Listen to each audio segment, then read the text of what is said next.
Hey everyone, assalamu alaikum. I hope you're doing really well. So I thought I would do a bit of a different video today. Never filmed a video like this before, but it is about two products from the high end that I am personally not going to be repurchasing again. I've done my eye makeup by the way already because it's for the Desi December challenge, which is by Safia Tasneem. You need to be on Instagram if you want to know more about that. So that's why it's all looking very like extra. We've got glitter, we've got pink, we've got orange, copper, rust and lashes going on. This video is not intended to bash either of these two brands. I actually really like one of them, the other one is like meh. But it's kind of just to talk about the fact that sometimes we can really love a product and then like things happen and you end up deciding actually it's not for me. And the first thing that's happened with for me is this foundation. This is the Makeup Forever Ultra HD foundation, and I've actually talked about this in favourites so many times before. That's because in the past my skin really needed like a light to medium coverage, and now my skin needs a definite medium to full coverage. This is the consistency of the foundation. That this foundation is actually one of the only true colour matches that I have to my skin. So I am just going to apply this now, and I've been wearing this for the last 2 weeks. I was doing my fortnightly makeup bag. I'm just a bit over it, guys. Like, it doesn't get very many good views and I just don't think people are very engaged with it. Instead of like doing a video just dedicated to those makeup products, I thought I would still do that similar concept of using up products every sort of 2 to 3 weeks, but then maybe making more focused review videos on them. So this is definitely a foundation that you want to use a brush with, because when you use a sponge, it just fades away into nothingness. I've been wearing this for like the last 2 weeks. I've been wearing it to work, and I've also sometimes been wearing it on days where I'm not at work, just to sort of give it a bit of a test again. And I just feel like the coverage does not do it for me anymore. Now, as you can see, I probably put on like a pump on that half of my face. If I come up close for you guys, you should be able to see that you can still very much see the scarring. I'm definitely somebody who, whenever I like do my makeup, I tend to correct my blemishes first. This side of my face does look nice, it does look evened out, but the coverage just is not enough for me anymore. Now I'm going to take my Kevyn Aucoin, here it is, so 08, and on this side I'm going to actually correct my blemishes first, and then I'm going to put it on. So I put on quite a bit of this concealer, and you will know if you have tried Kevyn Aucoin before that this product takes no prisoners whatsoever. It is super full coverage. Just gonna blend that out so that's not sitting on the skin weird. Okay, and now I'm gonna put what's left on my hand on this side of my face. So what I love about this is the skin tone match. I feel like Makeup Forever have been getting it right for a very long time, especially I would say for like an Asian skin tone. And there's some brands out there who, yeah, they've come out with like loads of shades, but they still haven't got our undertone right. And one thing I will say is that with Makeup Forever is their brand shading, shade selection, undertones is on point.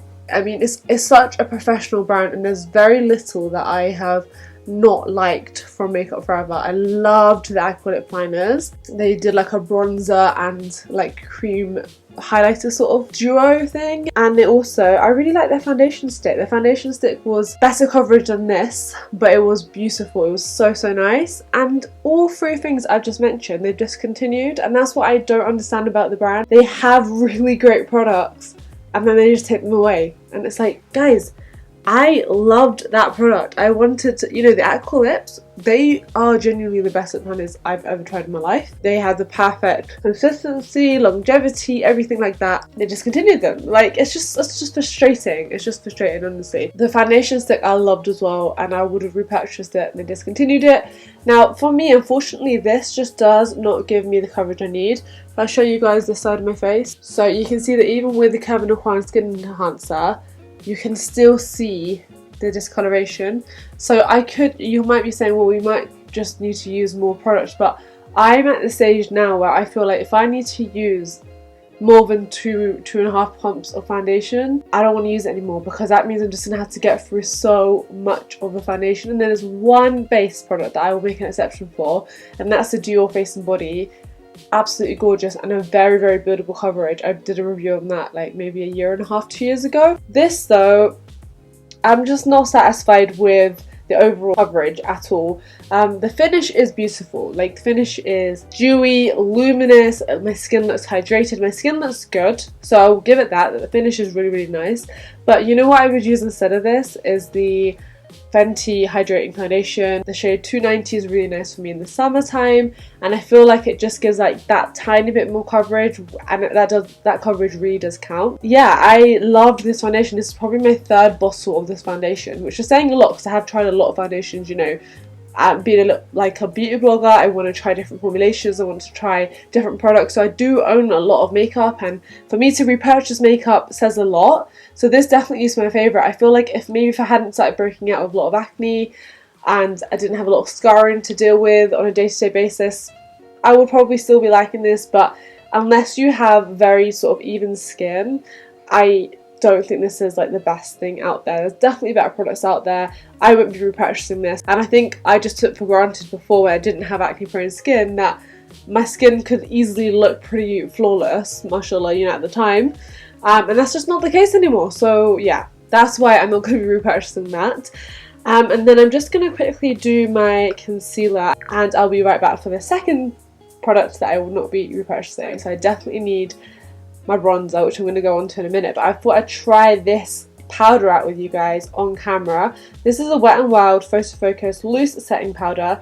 I love the Wet n Wild Photo Focus foundation, the original one, and I recently purchased the dewy one in the Black Friday sales, which I'm thinking of doing a video on as well. I just don't know if I should do it on Instagram or in here. Kind of like doing chatty makeup videos on here, but this is what the Wet n Wild powder looks like. I've just taken the sticker off. Okay, so on the inside you've got all these little holes, and just gonna tap it into the pot. Whoa, quite a lot of product there. And let's take my lovely Givenchy sponge. I'm going to put quite a bit on and try and just put this under my eye, like so. It says translucent, but it definitely has like a slightly beigey yellowy tint. It's quite a messy powder. I don't know how much you can see, but I've got powder pretty much everywhere. I mean, it is like, what, 4 or 5 pounds. I feel like this is a thicker powder. Like, I feel like it's actually like changed the look under my eyes. So I'm just going to take this Zoeva Luxe highlight brush and gently brush that away. Wow, I'll see how I feel about that afterwards when I've taken photos and stuff. Okay, but the next thing that I am not going to be repurchasing, it's a high-end product, and it's something I've had for years, to be honest, so it probably does definitely need chucking out, is this guy. This is the Benefit Hoola bronzer. It's one of the first bronzers I remember ever like being intrigued by. I literally went from using a Rimmel orangey bronzer as a face powder when I was like 16 years old trying to get into makeup, to then I think I treated myself to this, and I also got Laguna around the same time from NARS. What I will say is that Laguna is my one true love. I adore that bronzer. And this guy here, I mean, let's be honest, this was made for a much lighter skin tone, and my skin tone would still fit within that light skin tone, okay? But it was definitely made for a light skin tone, and the reason why those people love it is because it's not the most warmest bronzer in the world. It's got a little bit of a grey tinge to it. So I'm just going to take this really big e.l.f. complexion brush and just load up my brush. And as you can see, I've used a very fair amount of this. I'm just going to put this onto my cheeks, so that actually looks quite pretty. It's just using a big fluffy brush and take it down the side of my face as well. And I'm going to hit the top of my forehead over here. So that's like a 3 motion like that. Obviously, if I've used a bronzer this much, I obviously didn't hate it. Obviously, it's something that I can make work. But what I realised was that I have to use a lot of this for it to sort of have an effect. Because although it looks fairly decent now, even on the camera, I was wearing this in my first video with Iqra when we did our Get to Know My Husband tag, and I just felt like you couldn't see it hardly at all. And I hadn't put on loads, but I'd put on like sort of like a decent amount. So I feel like maybe it's a tad too light for me, especially when it comes to filming and like lights and stuff. But also, I just feel like there's better bronzers for me out there, and I just don't think that this like wows me Does it do the job? Has it added dimension back into my face? Yes. Has it got a little bit of a grey tone? Yes. I just think that sometimes it looks good and sometimes it doesn't. I don't like the inconsistency. Like, in my head I was using this bronzer thinking, oh, you know, it's got like that grey tone, it's got the contouring effect. So obviously at the time I was feeling like very bloated and very self-conscious, but I just thought this bronzer would come through and it just didn't do enough. Now, am I saying it's a bad product? Absolutely not. I am just over it. I definitely am not going to be repurchasing it because there's just the other ones that I prefer out there. And when it comes to Benefit as a brand, I want to try some of their brow products at some point, but I'm again not desperate to do that because I feel like there's so many like affordable products available now that it's kind of hard to justify spending £20 on a pencil. Yeah, I'm not very drawn to their products as a whole. I don't know about you guys, I don't know how you feel. If I just grab my NARS bronzer, which again has also had a lot of love, and we do a little comparison between the two, so have had a lot of love. As you can see, the NARS one just has a little bit more depth there to it. It has a bit more warmth, a bit more deepness to its tone, and I feel like it's just more flattering for a warmer skin tone. This, I feel like if you're Caucasian, if you are very fair in skin tone, you're still going to love this, you know. They even have like a Hoola Light and a Hoola Deep. This is just a Hoola Original. Also, the other thing with NARS is that they have a very, very, very minute amount of shimmer, which sounds a bit scary. You're like, why would you want shimmer in your bronzer? But when I tell you it looks super, super flashy on the skin, I'm not kidding. I just realised I should have done half my face with Hoola, half with Laguna, but you know, hindsight is a beautiful thing. But what I'm going to do is take, this is a Primark foundation blending brush. I'm just going to take this Laguna and I'll just show you guys, hopefully you'll be able to see. And the reason why I like using this is because it's actually got this cool little curve design, so it's quite easy to contour with. I obviously put Hoola all over my face, and now I'm going to use Laguna from NARS. It just adds more depth. I hope you can see what I mean. It adds more depth, more warmth. I mean, look, I'm wearing a full face of makeup. I can't say it looks natural, but it looks more blended than it just sort of using that lighter shade by itself would. But I can achieve that using just Laguna, you know, without using Hoola underneath, because Laguna is one of those that you can build up and it blends so effortlessly. And obviously I'm just annoyed because you can see like so much of mascara because of this foundation, which, as you now know, I'm not going to be repurchasing because of those reasons. But yeah, Laguna, I just love it. It is the perfect bronzer for me. And there's other ones that I really, really do enjoy as well. But if there's one bronzer that I don't think I ever stop repurchasing, it is NARS Laguna, because it just looks great on my skin and it just gives it like this dimension that I don't think just a flat, totally 100% matte bronzer could.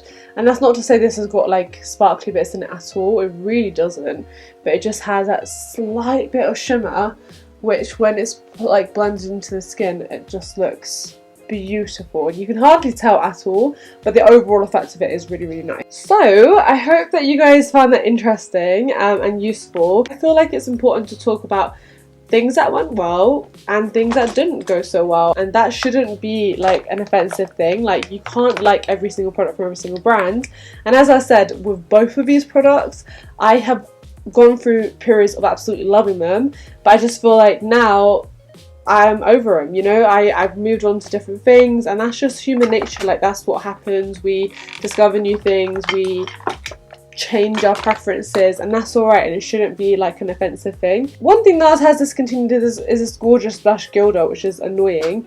I am doing, by the way, on my Instagram like a NARS swatch thing, so I'm basically going through my whole NARS blusher collection and like showing you guys like what it looks like and then what my skin looks like before and after. So I think I'm going to do that now for my Instagram, so I'm trying to like do double content here.